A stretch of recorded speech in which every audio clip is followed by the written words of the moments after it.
இப்ப இந்த ராகு கேது பயிற்சி கன்னி ராசிக்கு எப்படி இருக்கும் அப்படின்னு சொன்னா, இப்ப இவங்க ரியல் எஸ்டேட் பண்றாங்க, இந்த மாதிரியான ரியல் எஸ்டேட்டோ மண் சார்ந்த விஷயங்களோ இல்ல பில்டிங் கட்டி விற்கிறாங்க, இல்ல வாங்க போறாங்க அப்படிலாம் நினைக்கிறவங்க சூப்பரான ஒரு நேரம் அப்படின்னு நம்ம இந்த நேரத்தை சொல்லலாம். அவ்வளவு சூப்பரான ஒரு அற்புதமான ஒரு நேரத்துல இந்த ராகு கேது பயிற்சி நடந்திருக்கு. அதுவும் இந்த நேரத்துல வெளிநாட்டு தொடர்பு, ஃபாரின் கன்சல், அதுல இருந்து ஆர்டர் வர்றது, இங்க இருந்து ஏற்றுமதி பண்றது, இல்ல இவங்க அங்க வேலைக்கு போறது, அந்த மாதிரி.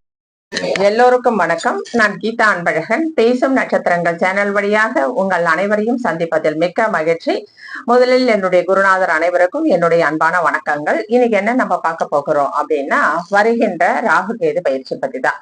இந்த ராகு கேது பயிற்சி எப்ப நடைபெற போகுது அப்படின்னு சொன்னா, இந்த வருட இறுதியில டிசம்பர் மாசம் நடைபெற போகுது. ஆனா அது இப்போ நட்சத்திர சாரம் வாங்கி 1 மாத காலம் ஆகிறது. இப்பொழுதே அதனுடைய பலன்கள் நடக்க ஆரம்பிச்சிடும்.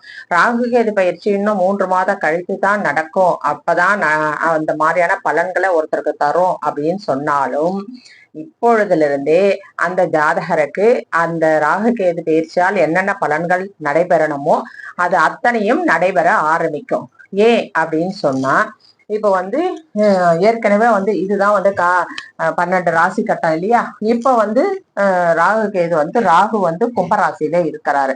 கும்பராசியில இருக்கிற ராகு மேல் நோக்கி எல்லா ராசியும் எல்லா கிரகங்களும் இப்படி சுத்தும், மேல் நோக்கி இப்படி சுத்தும் இல்லைங்களா, வலது பக்கமா சுத்தும். ஆனா ராகு கேது இப்படி இந்த சைட்ல சுத்தம், கிழக்கு நோக்கி சுத்தம். அப்படி இருக்கும் பொழுது கும்பத்தில் இருக்கிற ராகு மகரத்திற்கு தான் வருவார். கும்பத்தில் இருக்கிற ராகு மீனத்திற்கு போக மாட்டார். அப்போ கும்பத்தில் இருக்கிற ராகு மீனத்துக்கு வர்றது எப்ப வருதுன்னா 13/11/2026 13ஆம் தேதி 11ஆம் மாசம் 2026 அப்போ வராரு. ஆனா இவர் இப்ப எங்க இருக்காரு அப்படின்னு சொன்னா, கும்பத்தில் தான் இருக்காரு. கும்பத்துல முதல்ல எந்த நட்சத்திரத்துல இருந்தார்? கும்பத்துல ஒரு 2 நட்சத்திர பாதங்கள் இருக்கு இல்லையா, 2 நட்சத்திரங்கள் 9 பாதங்கள் இருக்கு இல்லையா. அப்போ முதல்ல அவர் பூரட்டாதியில இருந்தாரு. அது குருவினுடைய நட்சத்திரம். குருவினுடைய நட்சத்திரத்துல ராகு இருக்கும் பொழுது குரு போல ராகு செயல்பட்டார். அடுத்து சதயத்துக்கு வந்தார், அவருடைய சொந்த நட்சத்திரத்துக்கே வந்தார். அப்போ ராகு மிகவும் வீரியமாக பலமாக அவர் செயல்பட்டார். இப்போ யார் நட்சத்திரத்துக்கு வந்திருக்கார் அப்படின்னு சொன்னா, அவர் அவிட்ட நட்சத்திரத்துக்கு வந்துட்டார். இப்போ இந்த அவிட்ட நட்சத்திரத்துக்கு எப்ப மாறினார் அப்படின்னா, ஜூன் 30ஆம் தேதியே வந்துட்டார். இப்ப ஜூலை மாசம் ஃபுல்லா போகுது. குறைஞ்சபட்சம் ஒரு 28 நாட்கள் ஆகிட்டது. இந்த 28 நாட்கள்லயே ஜாதகர் அனைவருக்குமே பல மாற்றங்கள் அவர்களுக்கு நடைபெற்றிருக்கும். ஏன்னா இந்த ராகு கேது பயிற்சியால என்னென்ன மாற்றங்கள் ஏற்படணும் அப்படின்னு இருக்கிறதோ அது எல்லாமே இப்பவே மாற ஆரம்பிச்சிருக்கும். ஏன்னா ஒரு கிரகங்கள் தனியா தனிச்சு செயல்பட முடியாது. அந்த கிரகங்கள் அது ஏறிய நட்சத்திர சார வழியாகத்தான் அதனுடைய பலாபலன்களை தர முடியும். அப்படி இருக்கும் பொழுது ராகு இப்பொழுது செவ்வாயுடைய நட்சத்திர சாரத்துல ஏறி இருக்கார். செவ்வாயோட நட்சத்திர சாரம் என்பது அவிட்டம். இந்த அவிட்டத்தினுடைய சாரம் ஏறும் பொழுது செவ்வாயான ஒரு சுறுசுறுப்பு, ஒரு முரட்டுத்தனம், ஒரு வேகம், அந்த மாதிரியான ஒரு குணத்தையும், ராகு என்பது ஒரு பிரம்மாண்டம், அந்த மாதிரியான ஒரு கிரகத்தின் தன்மையையும் சேர்த்து இப்ப எல்லா ஜாதகருக்கும் அதனுடைய பலன்களை தர அவர் ஏதுவா இருக்காரு. அதனால இப்பொழுதே ராகு கேதுவோட பயிற்சி பலன் எல்லா ஜாதகருக்கும் நடக்க ஆரம்பிக்கும். 3 மாதம் கழிச்சு ராகு கேது பயிற்சி அப்படின்னு சொல்றது ராசிக்கு தான். இப்ப கும்ப ராசியிலிருந்து மகர ராசிக்கு ராகு கேது மாறிட்டாரு அப்படின்னு சொல்லி எப்ப சொல்லுவாங்க? 13/11/2026 அன்னைக்குதான் சொல்லுவாங்க. ஆனா அது திருக்கணித பிரகாரம்.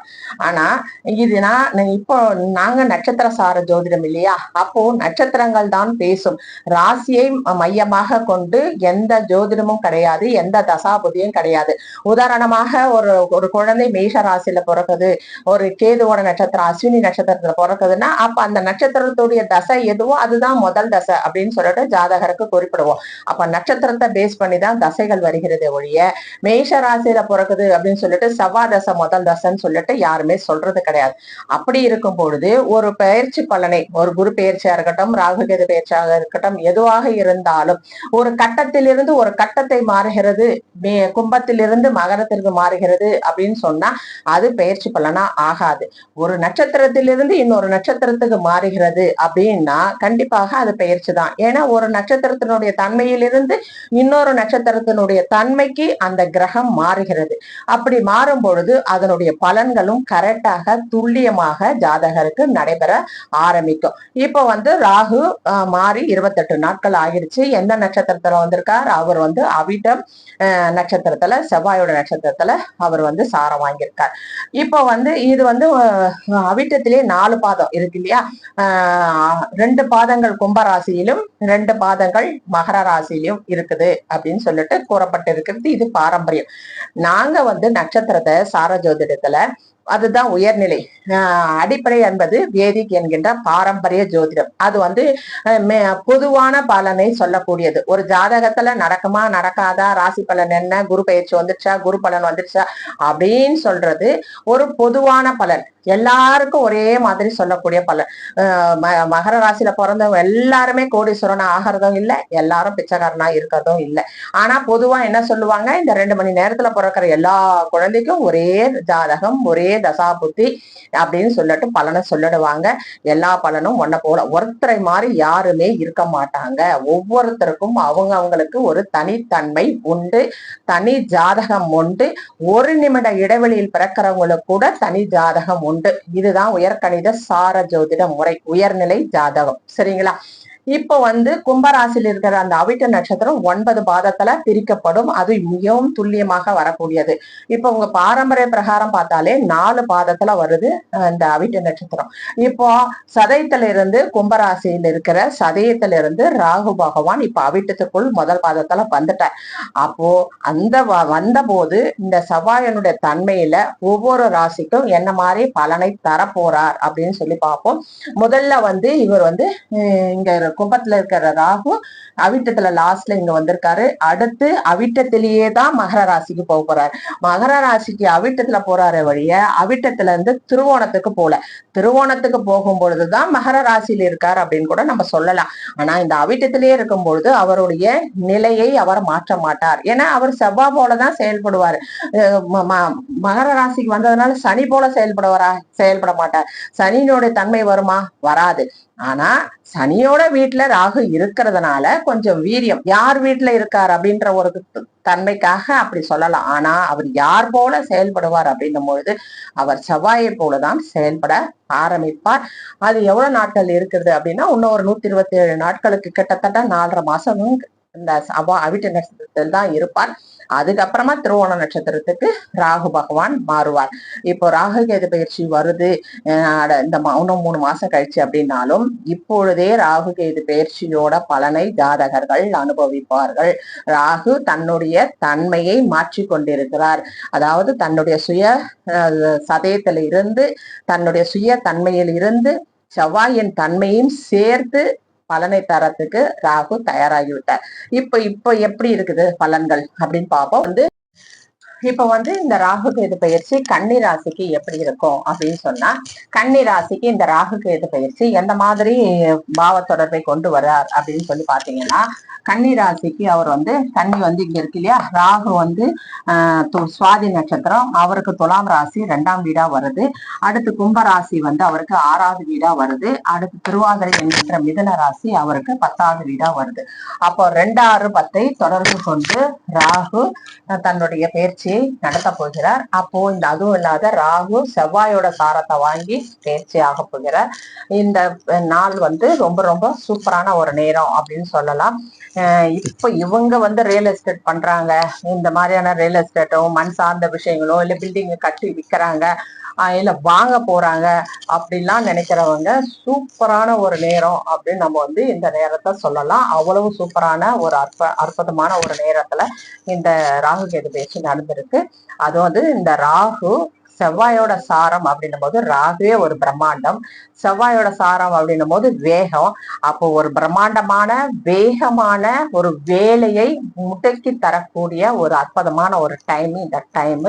இந்த நேரத்துல வெளிநாட்டு தொடர்பு, ஃபாரின் கன்சல், அதுல இருந்து ஆர்டர் வர்றது, இங்க இருந்து ஏற்றுமதி பண்றது, இல்ல இவங்க அங்க வேலைக்கு போறது, அந்த மாதிரியான அமைப்புகள் எல்லாம் இவங்களுக்கு இப்ப சூப்பரா நடக்கும். விசா கிடைக்கல, அதனால நான் வெயிட் பண்றேன் அப்படின்ற, பாஸ்போர்ட் கிடைக்கலன்றவங்களுக்கு எல்லாம் இப்ப ஈஸியா கிடைக்கும், பாஸ்போர்ட் கிடைக்கும், விசா கிடைக்கும். எல்லா விஷயமும் இவங்களுக்கு சூப்பரா டக்கு டக்குன்னு எல்லா வேலையும் அவங்களால செஞ்சுக்க முடியும். அதுக்கப்புறம் பணம் நல்லா வரும், பெரிய பெரிய அமௌண்டா கிடைக்கும், நிறைய லாபத்தை கொடுக்கக்கூடிய அமைப்புல இவங்களுக்கு இருக்கு. அதுக்கப்புறம் வேலையிலையும் வெற்றி கொடுக்கக்கூடிய அமைப்புல இருக்கு. கை நிறைய காசு இருக்கு. இப்ப பிளாட் சிஸ்டம் வீடு வாங்கணும்னாலும் வாங்கலாம், பெரிய வீடு வாங்கினாலும் வாங்கலாம், வண்டி வாங்கலாம், கார் வாங்கலாம், வண்டி வாகன யோகம், மனை வீடு யோகம், வீடு கட்டுறது, புதுசா வாங்கறது, வண்டி வாங்காது, அது மாதிரி நிறைய சொத்து சேர்ற நேரம் இந்த நேரம் அப்படின்னு நம்ம சொல்லலாம். இந்த 4 மாத காலங்கள் அவர்களுக்கு மிக மிக அருமையாக இருக்கிறது. ஆனா அகம் சார்ந்த விஷயங்கள் சற்று குறைவாக இருக்கிறது. அது ஏன்னா புறம் சார்ந்த விஷயங்களை ஓடும் பொழுது அகம் சார்ந்த விஷயத்திற்கு நமக்கு நேரம் இருக்காது. அதனால அகம் சார்ந்த விஷயங்கள் குறைவாக இருக்கு. இந்த நேரத்தில் திருமணம் எல்லாம் பண்ணலாமான்னா இது அவ்வளவு நல்லது கிடையாது. ஏன்னா திருமணம் என்பது 7ஆம் பாவம், 7க்கு 6 12ஆம் பாவம், 6 இயக்கி கொண்டிருக்கும் பொழுது திருமணம் செய்யக்கூடாது. அந்த திருமணம் செய்தார்கள் என்றால் திருமண வாழ்க்கையில் சுகம் இருக்காது. அதனால இப்போ வேலையை கொடுக்கலாம். புதுசா வேலை வேணும்ன்றவங்க வேலைக்கு முயற்சி பண்ணி வேலையில சேரலாம். அயல் நாட்டுக்கு வேலைக்கு போறேன், வெளிநாட்டுக்கு அப்படின்றவங்க கண்டிப்பா இப்ப வேலைக்கு போகலாம். ஏன்னா வேலையை அது சூப்பரா கொடுக்குது. ஏற்கனவே உங்களுக்கு ஏதாவது கேஸு, வம்பு, வழக்கு ஏதாவது ஃபெயிலா இருந்தது அப்படின்னு சொன்னா அதெல்லாம் இப்ப உங்களுக்கு சக்சஸா முடிஞ்சிடும். உங்களுக்கு லாபம் வரா மாதிரி இருக்கும். உங்க பக்கம் தான் அது தீர்ப்பாகும். அந்த மாதிரி விஷயங்களும் நடக்கும். அதனால இந்த நேரம் உங்களுக்கு ஒரு அற்புதமான பொற்காலம் என்றே சொல்லலாம். கன்னிராசிக்கு இந்த ராகு கேது பெயர்ச்சி செவ்வாயின் சாரம் வாங்கியது ஒரு அற்புதமான மாற்றத்தை உங்களுக்கு கொண்டு சேர்க்கும் இந்த 4.5 மாத காலங்கள். நன்றி, வணக்கம்.